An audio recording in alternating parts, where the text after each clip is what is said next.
Beginilah tangis Wadison di depan jenazah sang istri Petri yang diduga kasus perampokan disertai pembunuhan di perumahan Puri Anggrek, Kecamatan Walantaka, Kota Serang pada Minggu dini hari. Namun siapa sangka tangis Wadison adalah sandiwara. Polisi menangkap Wadison, suami dari korban, pada Selasa malam di kediamannya atas pengakuan tersangka kepada keluarga bahwa dirinya sendirilah yang membunuh sang istri. Polisi pun langsung membawa tersangka ke Polresta Serang Kota. Dugaan awal pelaku tega membunuh korban lantaran emosi dituduh berselingkuh. Hingga kini polisi masih mendalami keterangan pelaku. Nanti dikonversi. Kalau pelaku ditangkap benar? Sudah benar. Kapan ditangkap, Pak? Tadi malam. Tadi malam. Ya. Untuk motif dan saat ini nanti kita konversikan. menyerahkan diri atau ditangkap, Pak? Enggak ditangkap. Nanti kita konversi ya. Peristiwa pembunuhan terjadi di Kota Serang, Banten pada Minggu dini hari. Warga perumahan Puri Anggrek, Kelurahan Teritih, Kecamatan Walantaka, Kota Serang, Banten digegerkan dengan dugaan perampokan saat dua anak korban teriak minta tolong keluar rumah. Ditemukan pasangan suami istri dalam kondisi terikat. Korban suami berinisial W di dalam karung terikat tidak sadarkan diri, sementara istri berinisial P tewas dalam kondisi tangan terikat ke belakang. Dari Serang, Banten, Maisa Apriandi, iNews melaporkan.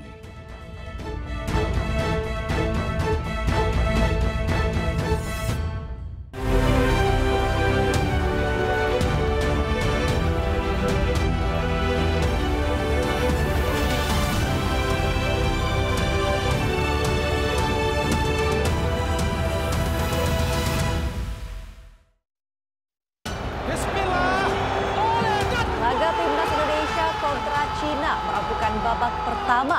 Sementara skuad Garuda unggul 1-0 lewat eksekusi penalti oleh Romeni. Seekor sapi kurban seberat 850 kg terjeblos ke dalam bak saluran air di kawasan Kemayoran, Jakarta Pusat hingga disembelih di tempat.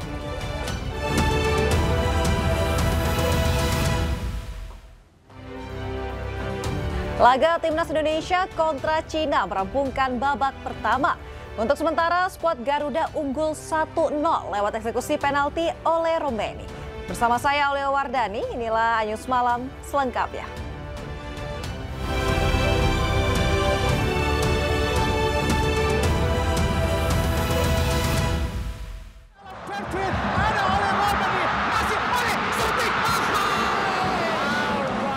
Laga Timnas Indonesia kontra Cina merampungkan babak pertama.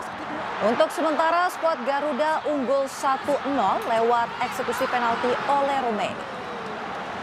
Sepanjang 45 menit pertama, Timnas Indonesia mampu mengendalikan permainan. Sejumlah peluang tercipta, termasuk 3 peluang bersih yang dimiliki oleh Romeni. Namun Romeni gagal menjaringkan bola baik karena akurasi tembakan maupun kesigapan kiper lawan. Menit ke-44 wasit Rustam Lutfulin menunjuk titik putih setelah Ricky Kambuaya dilanggar Yang Zhexiang di kotak penalti. Romeni sukses menjalankan tugas sebagai algojo sekaligus membawa Indonesia unggul 1-0 di akhir babak pertama. Timnas Indonesia mengemban misi wajib menang untuk mengamankan posisi di 4 besar klasemen sementara grup C sekaligus memperbesar peluang lolos ke Piala Dunia 2026 lewat jalur playoff. Sangat tenang, pemain berusia 24 tahun, pemain yang berpaspor, pemain yang kemudian mencetakkan sejarah 3 pertandingan, 3 gol. Pemirsa, supporter Indonesia antusias untuk mendukung skuad Garuda yang akan menghadapi Cina pada laga grup C putaran ketiga kualifikasi Piala Dunia 2026 zona Asia.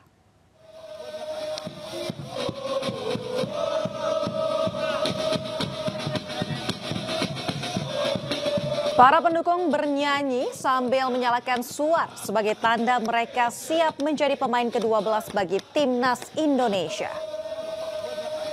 Presiden Republik Indonesia Prabowo Subianto hadir di Stadion Utama Gelora Bung Karno untuk menyaksikan secara langsung laga penuntut Timnas Indonesia melawan Cina dalam kualifikasi Piala Dunia 2026 zona Asia di GBK.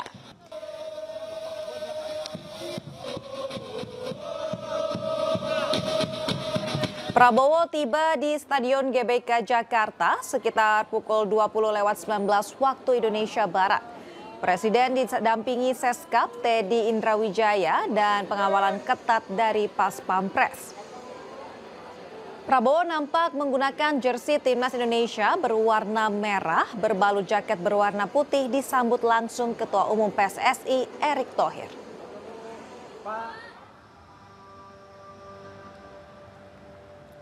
Ditemani sejumlah pejabat, Presiden Prabowo menyaksikan langsung laga penentu Timnas Indonesia melawan Cina dalam kualifikasi Piala Dunia 2026 zona Asia di Stadion GBK Jakarta.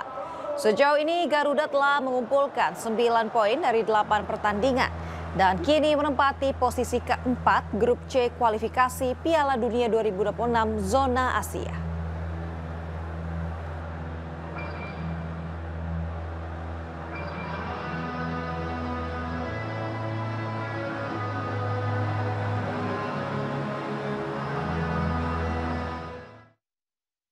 Dan untuk mengetahui bagaimana keramaian pendukung Timnas, kita telah terhubung dengan rekan Diandra Mugni di Stadion Utama Gelora Bung Karno.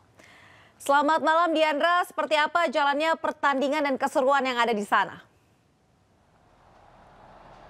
Baik, selamat malam Aulia dan juga pemirsa. Saat ini saya sedang berada di pintu kuning Stadion Utama Gelora Bung Karno, di mana saat ini di sekitar saya memang cukup sepi karena mayoritas para supporter ini masih berada di dalam, mengingat saat ini pertandingan sudah memasuki babak kedua, di mana apabila kita ulas kembali sedikit soal pertandingan malam hari ini di babak pertama, tepatnya di akhir babak pertama sekitar di menit ke-45, akhirnya ada satu gol yang tercetak oleh Romeni melalui eksekusi penalti.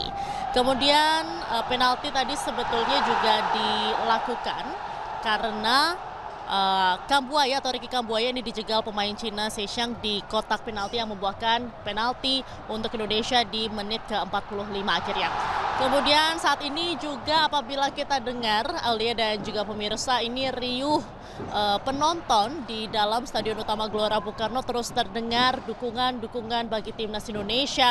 Ini juga terus terdengar antusiasme para penonton juga sangat luar biasa sejak sore hari tadi, di mana mereka walaupun pertandingan baru saja dimulai sekitar pukul 20.45 waktu Indonesia Barat, namun mereka sudah datang sejak siang hari. Kemudian juga semakin sore, semakin malam mereka semakin ramai berbondong-bondong datang ke Stadion Utama Gelora Bung Karno untuk menyaksikan pertandingan atau laga kandang terakhir di putaran ketiga grup C kualifikasi Piala Dunia 2026 zona Asia yang dilaksanakan di Indonesia. Dan untuk pengamanan sendiri, ini ada sebanyak 3.270 personel gabungan yang diturunkan untuk mengamankan jalannya pertandingan di Stadion Utama Gelora Bung Karno, di mana ribuan personel tersebut diturunkan dari beberapa unit, yaitu mulai dari TNI, Polri, dan juga Pemda atau pemerintah daerah Provinsi Jakarta.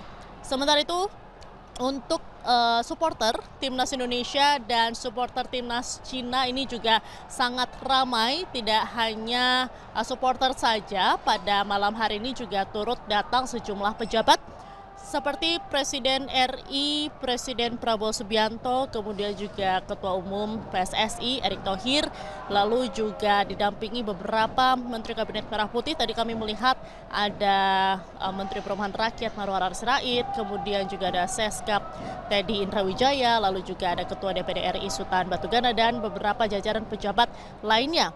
Dan untuk sementara kembali ke studio, Aulia, kita akan terus menantikan bagaimana jalannya pertandingan hingga malam ini. Baik, terima kasih Diandra melaporkan langsung dari Stadion GBK, dan semoga Timnas Indonesia dapat meraih hasil terbaik dan menang pada malam hari ini. Terima kasih Diandra, selamat bertugas kembali. Selanjutnya pemirsa, Timnas Indonesia bersiap hadapi ujian berat saat menjamu Cina dalam laga kualifikasi Piala Dunia 2026. Sepanjang pertemuan kedua tim di berbagai kompetisi, Indonesia baru menang 3 kali, sementara Cina 15 kali.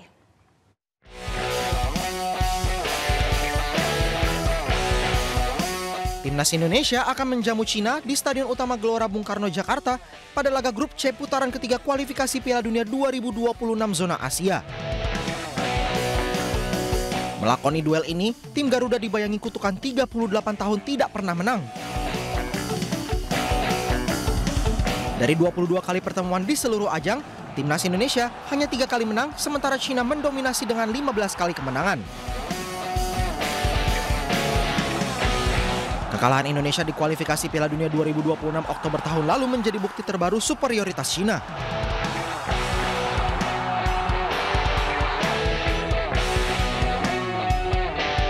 Bahkan dalam 5 pertemuan terakhir kedua kubu, Indonesia tidak pernah menang. Indonesia hanya sekali imbang dan sisanya kalah. Dalam pertemuan di Piala Asia 2004, The Dragons menang telak atas skuad Garuda 5 gol tanpa balas.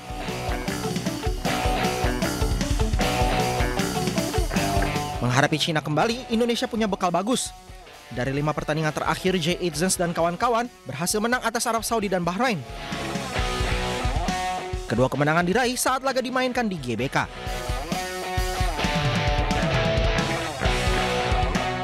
Sementara Cina pada 5 pertandingan terakhir hanya menang 1 kali, yakni saat lawan Indonesia.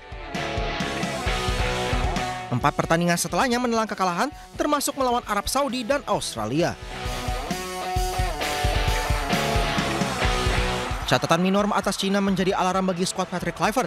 Namun bermain di kandang sendiri dengan dukungan supporter menjadi suntikan motivasi luar biasa. Laga melawan Cina tidak hanya sekedar laga untuk menjaga harapan agar bisa tampil di pentas dunia, tetapi juga pembuktian timnas Indonesia sedang berkembang.